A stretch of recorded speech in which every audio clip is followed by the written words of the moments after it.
So I have this younger Monstera plant that has smaller leaves and no splits in them yet.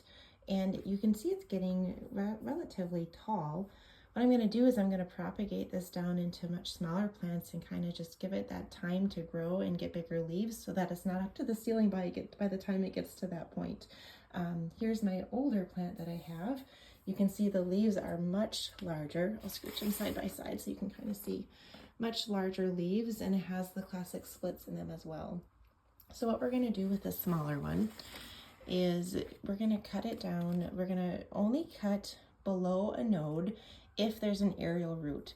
So you can see the top cut here. There's no aerial node right there yet, so I'm actually going to cut below this node here by about 1/2 inch right there. So that'll give me 1. And then the next node down, that'll give me 2. I'll cut right there. And then there's another aerial root and another node.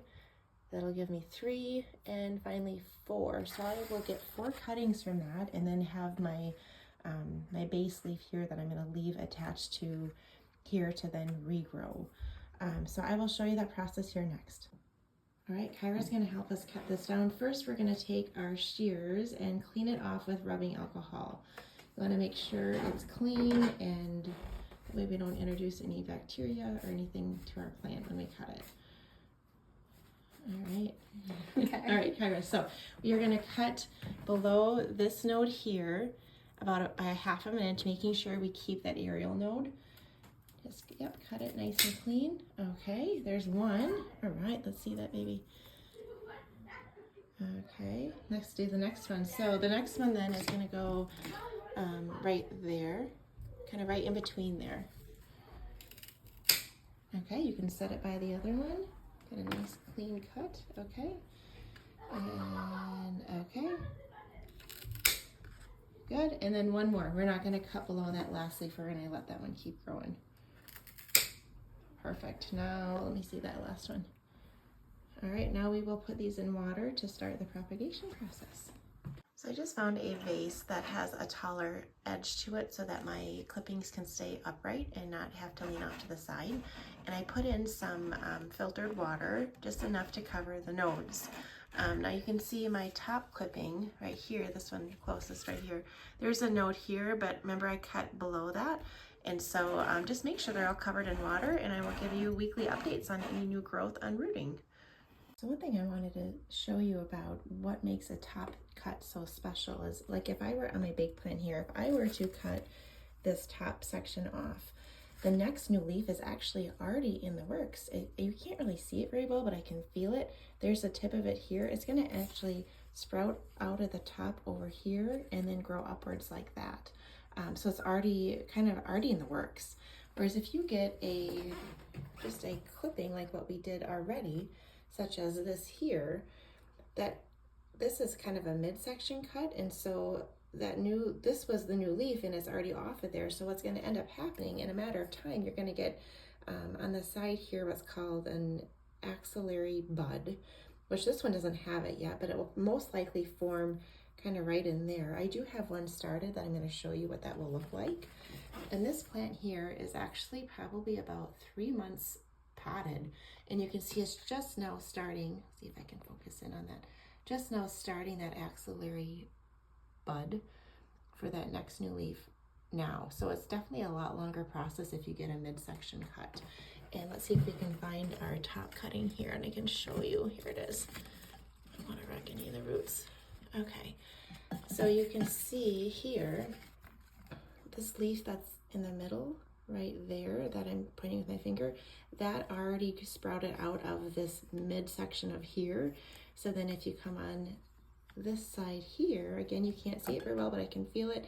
I can see that next new leaf is already in the works. So it's a lot quicker regrowth if you get a top cut. So here we are on day 5. I changed my water today and checked root growth, and look at here, I already have some new roots starting. So here we are on day 15.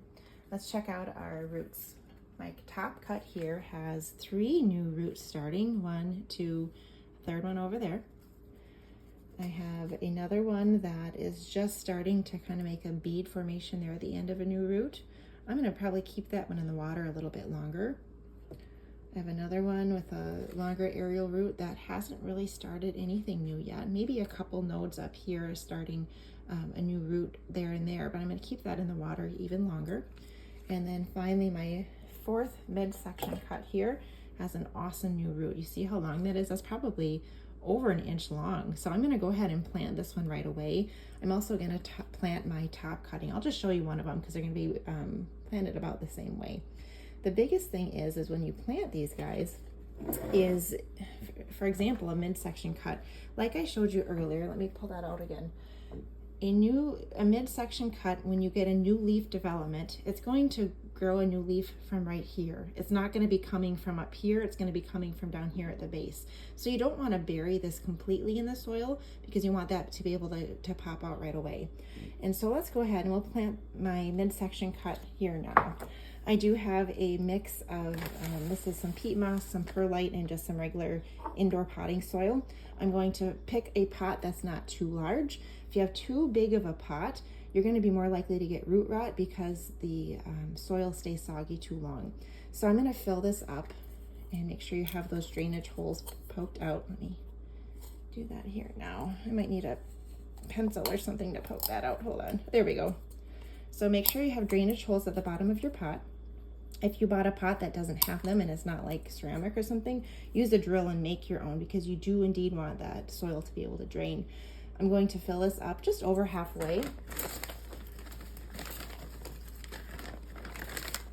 I'd say maybe about 3/4 of the way full. And then when I place this in here, I'm going to have the leaf kind of be upright like this. And then I'm going to have that root be into the soil, and I'm going to cover more soil in there, but I'm going to leave this part here, this cutting exposed, excuse me. That way when that new leaf pops up, it's going to be able to get access to that light right away. So I have that kind of where I want it. I'm going to just go ahead and carefully add some more dirt. I have a little bit too much, so I'm just going to pull that up to expose that. And it is helpful if you have a little stake to maybe tie this to it so that it's a little bit more secure until you get even more root growth.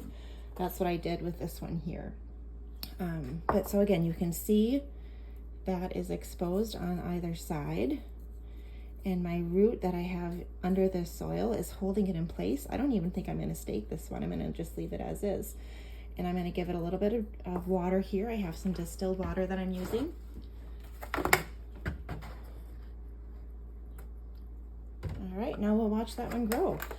I am going to, off camera, I will plant my top cutting as well. And the last two here, I'm going to wait until they have more root growth to then plant them at that time. I hope you've enjoyed this video. Don't forget to like and subscribe to my station. Thank you.